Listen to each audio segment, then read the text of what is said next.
Après la première édition tenue du 28 septembre au 2 octobre de l'année dernière, nous voici réunis pour la deuxième édition du Forum international du cadre de vie. Le Forum international du cadre de vie a officiellement lancé sa deuxième édition le 11 octobre 2024 au Sofitel Hôtel Bénin. L'événement, organisé par le ministère du cadre de vie et des Transports, met en avant des solutions pour améliorer l'environnement urbain. Après le succès de la première édition en 2023, cette année encore, le Forum propose des panels, des expositions et une table ronde de haut niveau abordant des thèmes allant de la mobilité verte à l'urbanisme durable. Le directeur général de la construction et de l'habitat a rappelé les objectifs du forum: promouvoir des infrastructures écologiques et renforcer des partenariats pour un cadre de vie résilient. Comme vous le savez, la qualité de vie et la durabilité environnementale sont au cœur des préoccupations contemporaines. C'est pourquoi le Forum international du cadre de vie se veut une plateforme dynamique pour échanger des idées et des bonnes pratiques, promouvoir des politiques et des actions durables et renforcer les partenariats publics-privés. Cette initiative s'inscrit pleinement dans les objectifs du programme d'action du gouvernement qui vise à transformer durablement notre pays.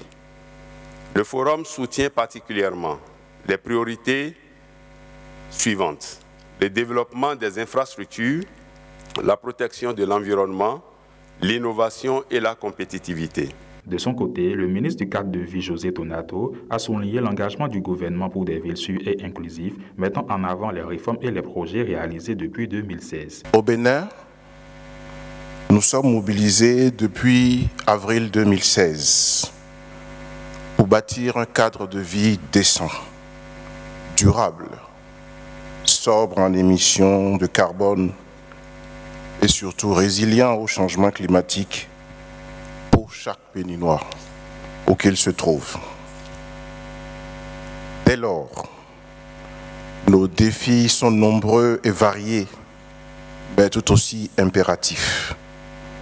La sécurité urbaine, la sécurité foncière, des logements décents et accessibles à tous, la protection de l'environnement, l'hygiène, l'assainissement, la mobilité dans un contexte exacerbé de changement climatique, mais aussi de pandémie. Parallèlement aux discussions, des activités comme des rencontres B2B et un hackathon ont lieu pour stimuler l'innovation dans l'aménagement urbain. À la fin de son discours, le ministre d'État a réaffirmé le succès et la pertinence de ce rendez-vous annuel pour l'avenir des villes béninoises. Les actions de notre gouvernement dans le secteur du cadre de vie, notamment depuis 2016, rencontrent ce souci constant de l'amélioration du bien-être de toutes nos populations. C'est à Cotonou, c'est à Ouida, c'est à Porte-Nouveau, comme vient de le rappeler le ministre du cadre de vie, c'est à Parakou, c'est à Natitiengou.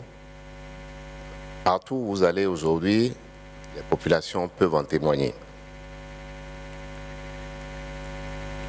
Ici, les actions les plus importantes, le ministre l'a rappelé, je ne vais pas beaucoup insister là-dessus, je vais juste souligner quelques aspects les plus importants.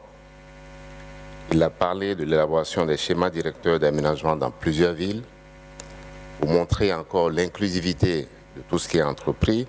Il ne s'agit pas seulement de Cotonou, mais de l'ensemble du territoire national. La construction des logements, des marchés, des cités administratives, des hôpitaux, des stades, c'est le ministre, et bien sûr des écoles et des centres de santé. Cette deuxième édition marque un tournant vers un cadre de vie plus durable pour les villes du Bénin, un défi que les autorités entendent relever chaque année.